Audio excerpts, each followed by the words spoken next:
කුඩා අන්ත්‍රයේදී සිදුවන අවශෝෂණය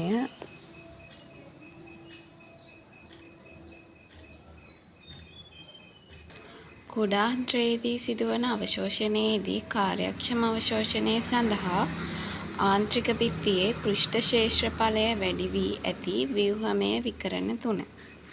ඝන ස්ථිර නැමුම් අංගුලිකා නම් ආන්ත්‍රික බිත්තියේ ඇති ඇඟිලි බඳු නෙරුම් හා ක්ෂුද්‍රාංගුලිකා නම් අංගුලිකාවල අපිච්ඡද සෛලවල ඇති ඇඟිලි වැනි අන්වීක්ෂීය නෙරුම්.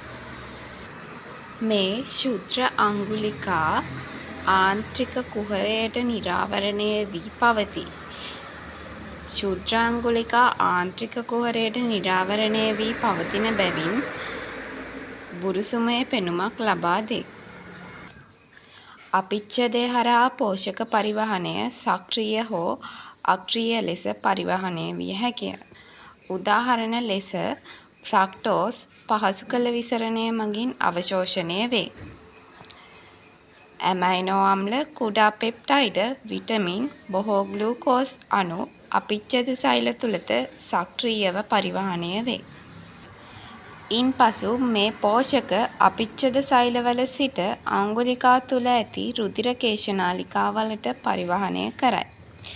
රුධිර කේශනාලිකා යාකෘතික ප්‍රතිහාර ශිරාව සෑදීමට අභිසාරී වී එකතු වේ. මෙම පෝෂක යාකෘතික ප්‍රතිහාර ශිරාව ඔස්සේ අක්මාවට රැගෙන යයි. අක්මාවේ සිට පෝෂක පිරි රුධිරය පටකවලට පරිවහනය කරයි. නමුත් මේද ජීරණයේ සමහර ඵල අවශෝෂණය වෙනස් මාර්ගයක් ඔස්සේ සිදුවේ.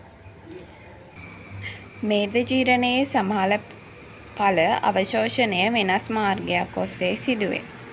එනම් මේද අම්ල හා මොනොග්ලිසරයිඩ් ක්ෂුද්‍රාංගුලිකා හරහා සෛලය තුළට ඇතුළු වේ. සෛලය තුළදී ට්‍රයිග්ලිසරයිඩ් නැවත ඇති වේ.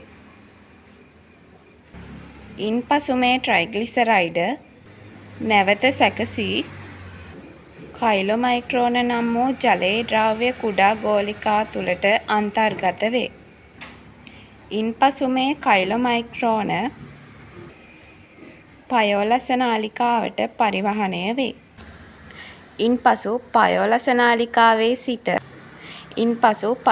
නාලිකාවේ සිට වසා හරහා රුධිර වාහිනී තුළට ඇතුළත් වේ.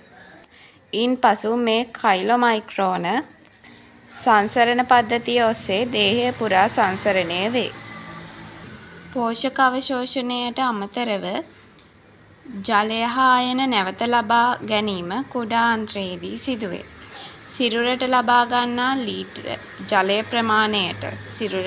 ගන්නා ජලය ප්‍රමාණයට ඒ කියන්නේ ලීටර් 2කට අමතරව ජීරණයුෂයෙන් තවත් ජලය ලීටර් 7ක් පමණ කුඩා අන්ත්‍රයට එකතු කරයි.